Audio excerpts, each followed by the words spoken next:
This is Dr. Darren O'Brien with your CDocs tip of the day. In this tip, I want to talk about what to do when you have a fractured tooth like this. Now, sometimes the socket shield technique is not an option, and we have to get that root out. What we don't want to do is we don't want to damage that facial plate. If we damage that facial plate, we increase our chance of having bone recession. So we need to be able to pull this out without any luxating.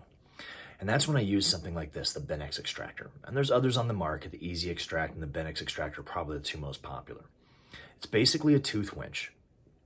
It comes in a kit like this that has all of the parts and pieces you need. It has the drivers, it has the drills, it has the engaging pins, and it has the actual Benex Extractor itself. What we do with this is we go ahead and drill down into the root structure of the tooth, creating a channel for our engaging pin. We then drive our engaging pin that is threaded like a screw into that root structure. Now, the engaging pin also has a notch on it that engages a cable that gets looped over the top of the Benex Extractor. The Benex Extractor has pads on it that sit on the adjacent teeth. Once that cable is taut, now what we're going to do is we're going to give it a little quarter turn and hold, and quarter turn and hold, and eventually, as that cable gets driven towards you, because of the pulley system, it will pull the tooth straight up. You want to give it time to let it relax. If you go too quickly, you can shatter the root.